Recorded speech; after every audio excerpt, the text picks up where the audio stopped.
Good morning students, मैं Varun Singh CBSE class 10th के science के एग्जाम्स के लिए बायोलॉजी से कंट्रोल एंड कोऑर्डिनेशन का प्रैक्टिस लेक्चर आज 3 होगा।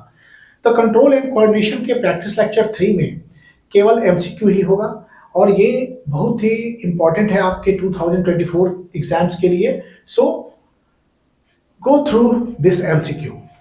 तो बच्चों, आज का जो फर्स्ट क्वेश्चन है एमसीक्यू से वो कंट्रोल एंड कोऑर्डिनेशन से है। MCQ type question, this is third practice lecture और and this is also MCQ. तो बच्चों, फर्स्ट क्वेश्चन है स्टूडेंट्स एक्सीडेंटली, एक स्टूडेंट जो है accidentally places her hand on the flame. एक स्टूडेंट क्या करता है कि फ्लेम पर गलती से हाथ रख देता है और फ्लेम है कैंडल का, candle flame, and quickly pulls her hand, और जैसे वो कैंडल पर हाथ धरता है quickly pull her hands away. The flame represent, इसमें फ्लेम क्या बताता है, फ्लेम किस चीज को प्रतिनिधित्व कर रहा है, what does the flame represent. तो flame represents, A option is response, B is stimulus, C an impulse और डी एंड इफेक्टर। तो फ्लेम के चलते ही बच्चों को क्या हुआ कि बच्चे ने हाथ को दूर खींचा, तो फ्लेम के चलते उसका रेस्पॉन्स हुआ। The response of pulling her hand away from the flame is due to flame. That is, flame क्या हो गया, स्टिमुलस हो गया। यहां पर flame is a stimulus. Okay, second question is how many pairs of cranial nerves are present in man। एक man में कितने पेयर क्रेनियल नर्व्स होते हैं। तो क्रेनियल नर्व्स आप याद रखेंगे कि cranial nerves, there are 12 pair of cranial nerves and 31 pair of spinal nerves. Man में 12 pair of cranial nerves and 31 pair of spinal nerves. तो here asking about cranial nerves, तो क्रेनियल नर्व्स कितना, 12 pair of cranial nerves. Option A is correct. अगर यहां spinal nerve होता तो option C was correct. Okay, तो human man में 12 pair of cranial nerves होते हैं।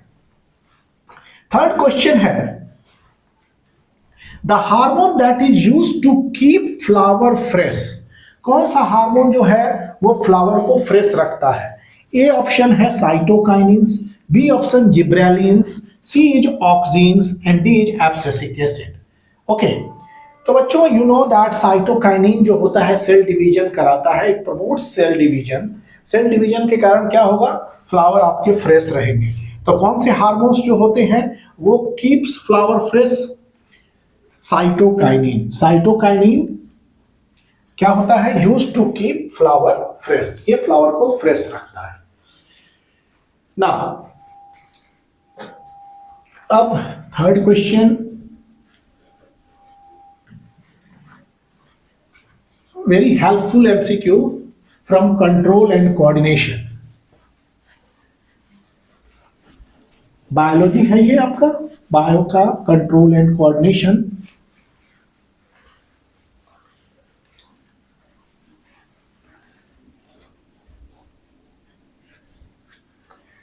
अब next is fourth question. The brain is responsible for, the brain is responsible for, आपको ऑप्शन दे रहे हैं, ब्रेन रेस्पॉन्सिबल होते हैं, रेस्पॉन्सिबल फॉर। ए ऑप्शन है आपका thinking, A is thinking,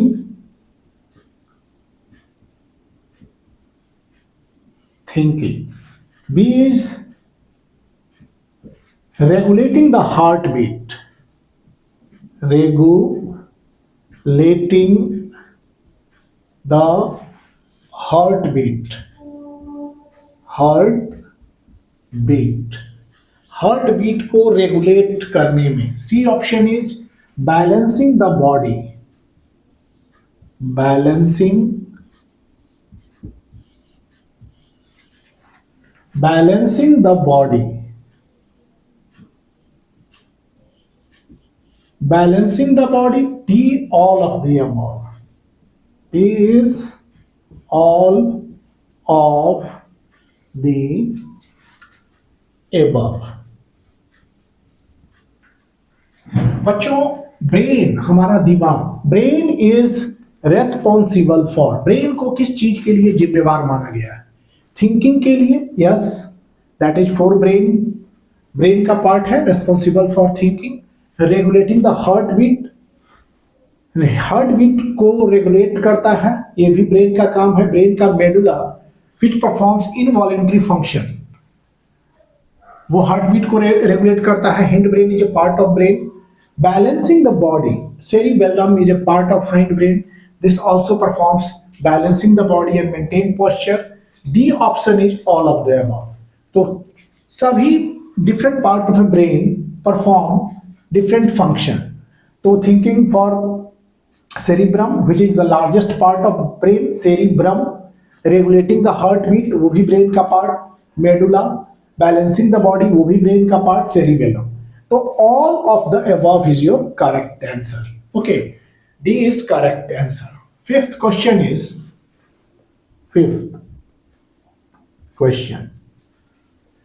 Contraction of pupil.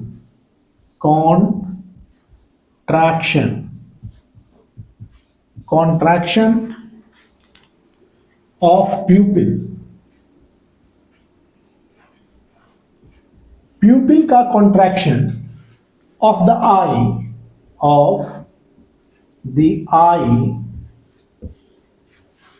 in the presence of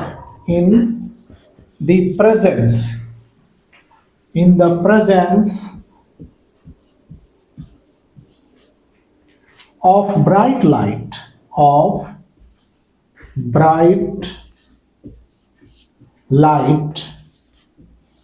in the presence of bright light is an example of,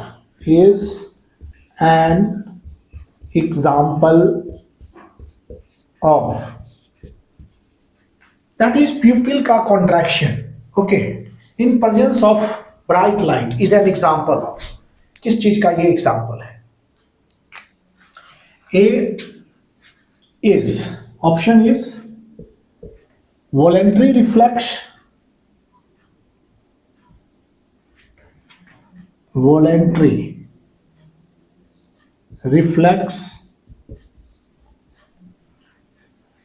B option is your spinal reflex,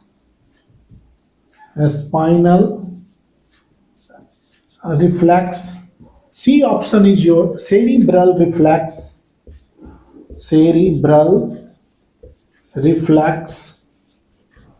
D option is your adrenal reflex,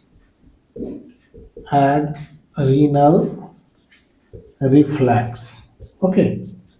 तो बच्चों voluntary action तो है नहीं, voluntary reflex तो है नहीं। Spinal reflex from spinal cord, no. Cerebral reflex, contraction of pupil का जो कॉन्ट्रैक्शन होता है when you go to bright light, और डिम में जाइएगा तो एक्सपेंशन होता है। तो contraction of pupil of eye in the presence of bright light is an example of, not all these reflex, cerebral reflex, this is called cerebral reflex, okay। ये cerebral reflex का example है, उदाहरण है। Contraction of pupil of the eye in the presence of bright light is an example of cerebral reflex, is the correct answer, okay। Sixth question is now, sixth question के लिए आप तैयार रहिए। Ready for the sixth question.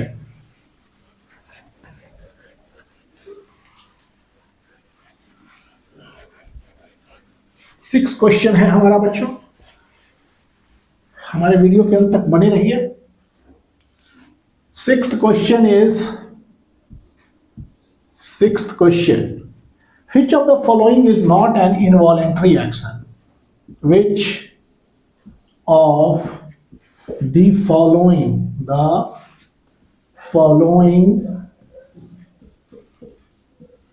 is not Which of the following is not an involuntary action? An involuntary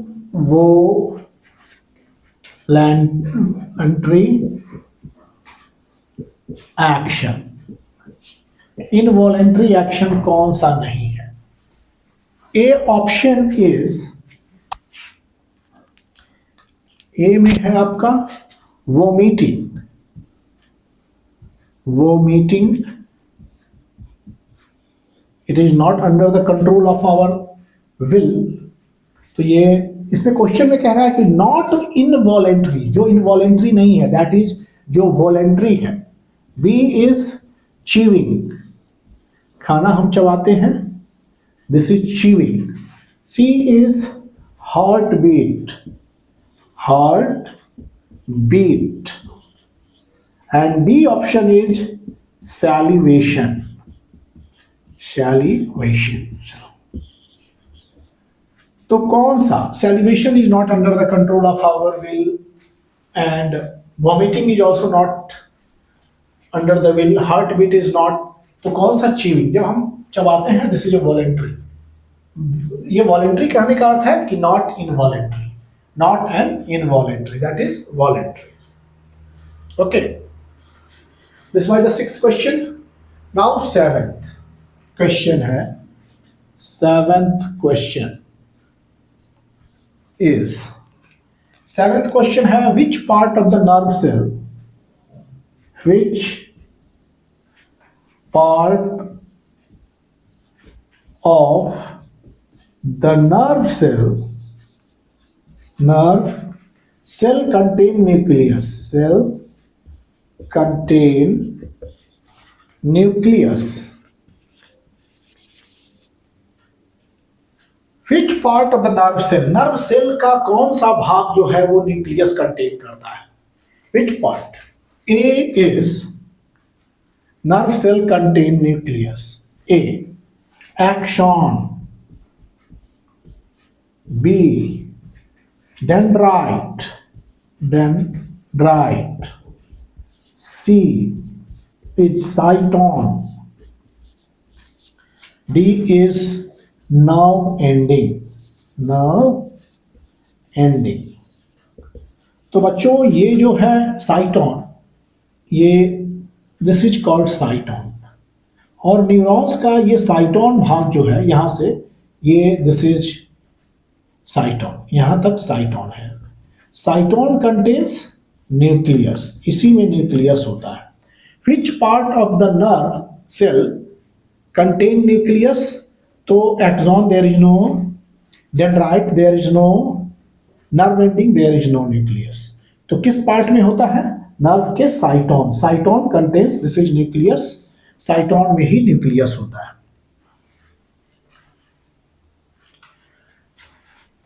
okay, अब हमारा अगला question है, that is eighth question. Eighth question है कि एब्सिसिक एसिड किस चीज को कंट्रोल करता है? एब्सिसिक एसिड से सवाल है. Which is a plant hormone और ग्रोथ इनहिबिटर होता है. आप सभी जानते हैं कि एब्सिसिक एसिड फाइटो हार्मोन है और ग्रोथ इनहिबिटर है.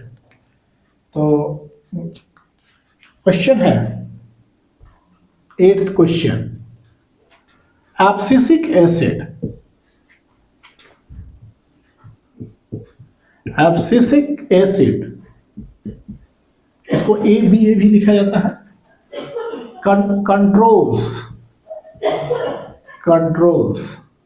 इसको ए ऐसे करके भी एब्सिसिक एसिड लिखा जाता है. ए कंट्रोल, इस चीज को कंट्रोल्स करता है. तो ऑप्शन दे रहे हैं, abscisic acid is written A करके भी लिखते हैं इसको. That is A, cell elongation and cell differentiation. Cell elongation and cell differentiation, cell elongation and cell wall formation, cell wall formation. ये बच्चों एब्सिसिक एसिड ग्रोथ इनहिबिटर है। B, suit elongation, तो ये तो काम करेगा नहीं क्योंकि ये सब ग्रोथ इनहिबिटर है। एलोंगेशन, गेशन, ये भी काम इसका नहीं है। सी, सेल डिवीजन, ये ग्रोथ इनहिबिटर है तो सेल डिवीजन भी नहीं करेगा। सेल डिवीजन, ये भी इसका काम नहीं है। डी क्या है ऑप्शन? डी है लीफ फॉलिंग, लीफ फॉल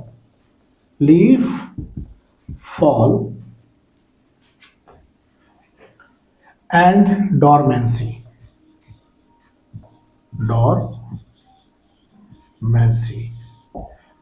मतलब abscission of leaves, control abscission, मतलब एब्सिसिक एसिड क्या कंट्रोल करता है? Leaf fall, that is control abscission. Falling of leaves and senescence in leaves, ये दोनों क्या करता है? एब्सिसिक एसिड ही कंट्रोल करता है। तो which option is correct? That is controls leaf fall, that is leaf fall is true, that is D option is correct option.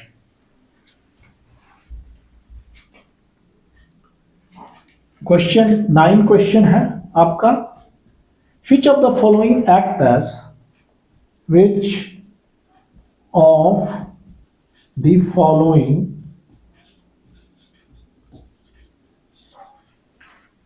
acts as both endocrine and exocrine, endocrine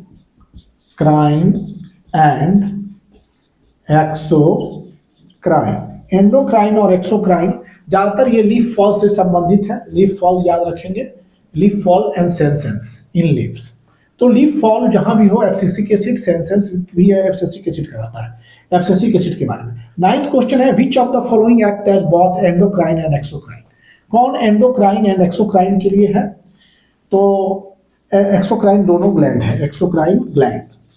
A option आपको दिया गया है बच्चों, A is adrenal gland. B option है pituitary is called master gland.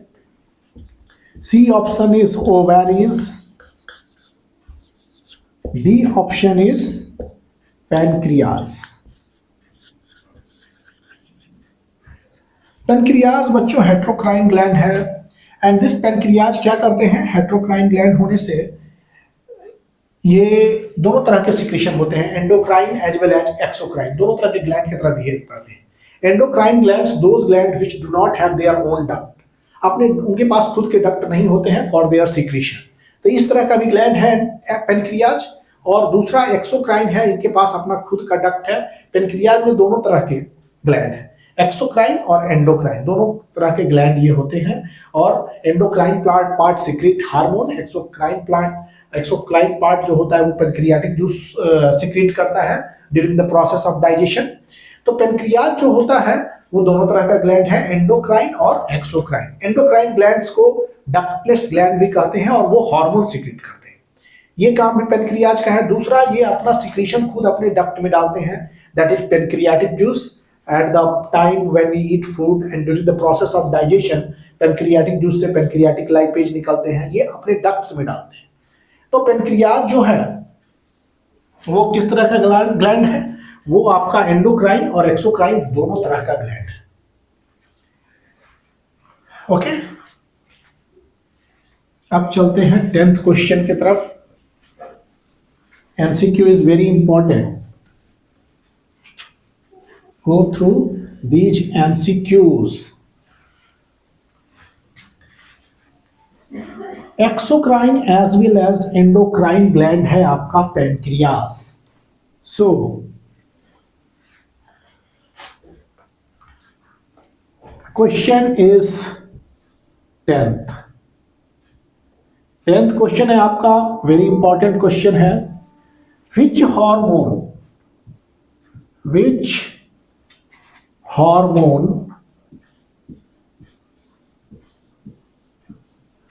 Hormone regulate ionic balance,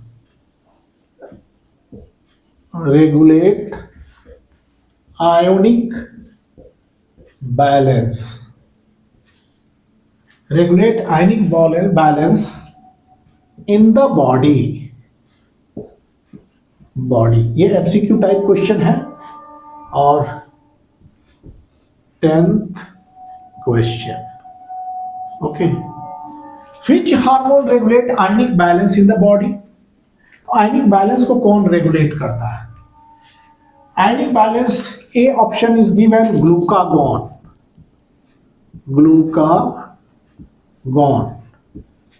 B option is thyroxine, C option is testosterone, and D option is vasopressin. D है आपका vasopressin,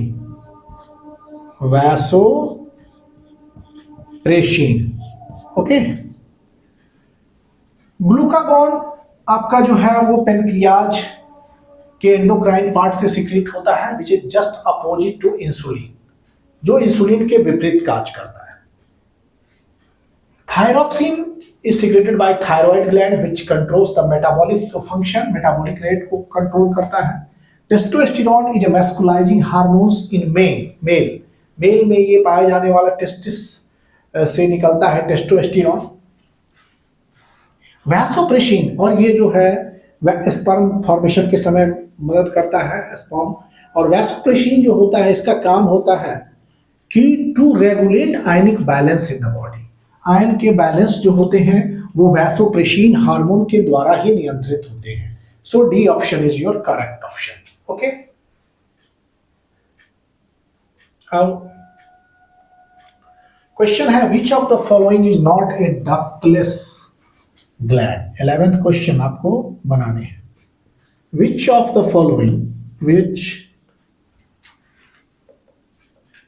which of the following is not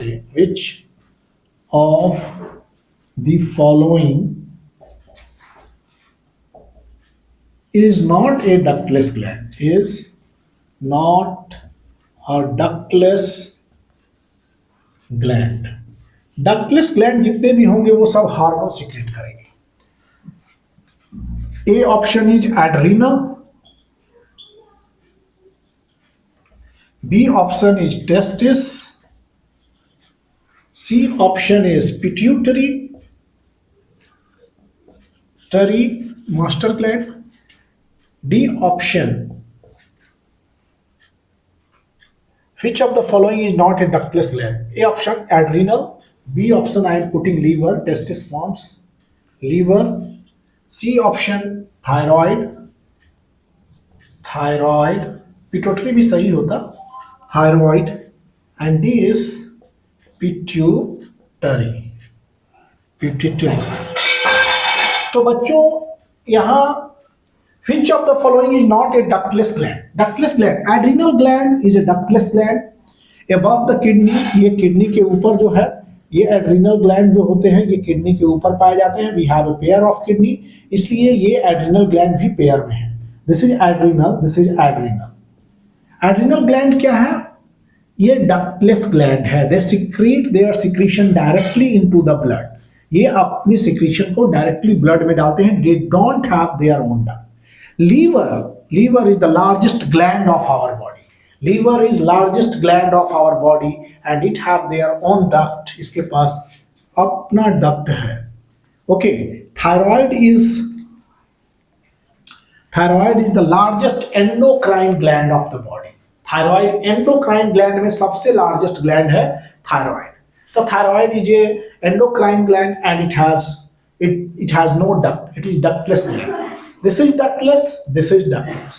Pituitary is called master gland. Okay, master endocrine gland, ये endocrine gland है और इसमें भी duct नहीं होता है। तो किसमें duct नहीं है? इसमें pituitary में and adrenal में। तो which is not a ductless gland, मतलब कौन ductless? Which is not a ductless gland, जिसमें duct हो वो पूछ रहा है। तो B option, liver is not a ductless gland. Liver ductless gland नहीं है। Liver has its own duct. Okay, liver के पास अपना डक्ट होता है। liver largest gland of the body, and thyroid largest endocrine gland of the body. Thyroid gland is the largest endocrine gland. Okay, 11th question का B option is correct option. अब 12th question,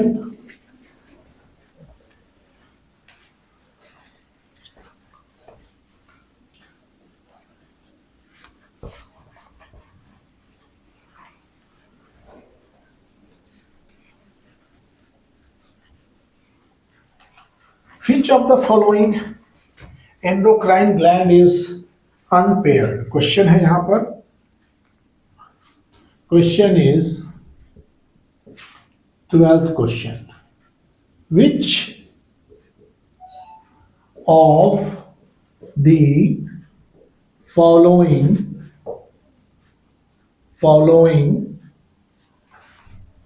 endocrine gland is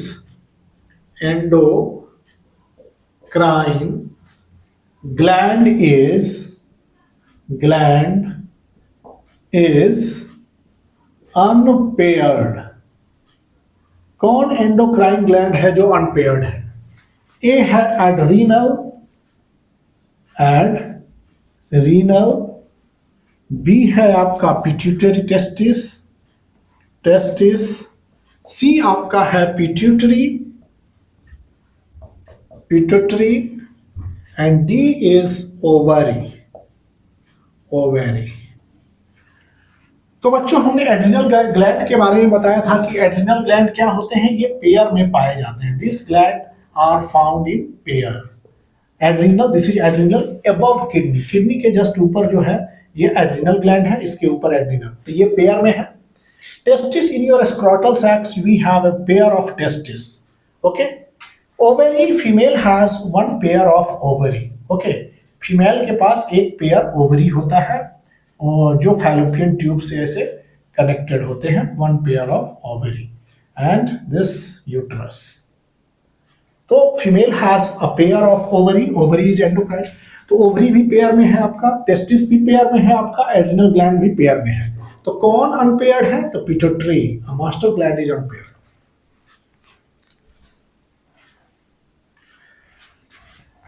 अब next 13th question is,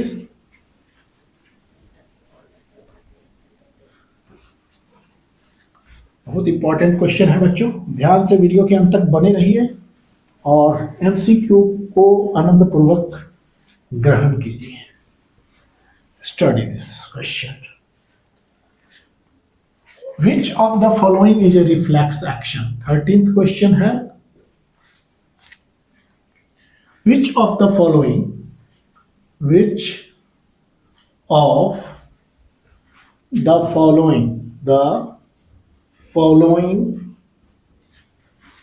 is reflex action?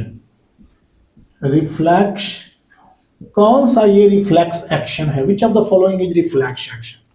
This is the question. A option है आपका coughing. ए क्या है? Coughing. Sneezing.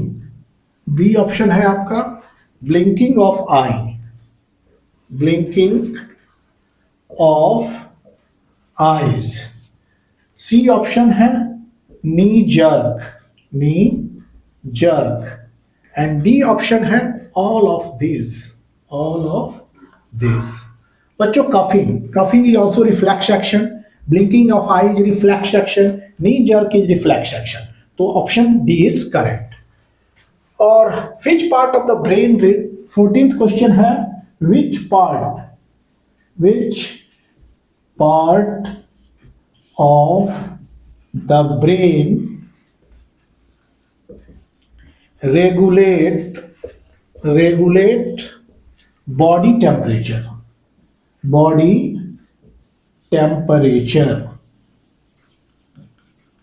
Brain का कौन सा भाग जो है वो बॉडी टेम्परेचर को रेगुलेट करता है? ए इज हाइपोथैलेमस. ए हो गया हाइपोथैलेमस.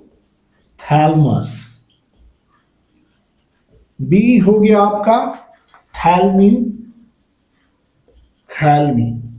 सी है आपका pituitary. pituitary, and D is your medulla oblongata, medulla।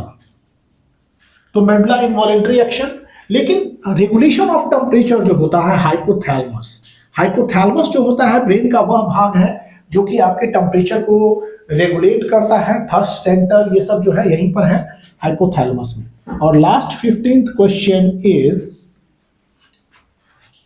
which of the following does not secrete any hormone? 15th question and last question, which of the following does not secrete any hormone? आपको बताने हैं 15th question, 15th question, which of the following, which of the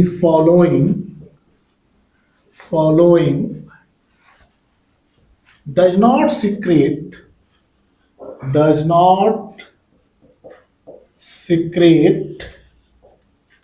any hormone, any hormone?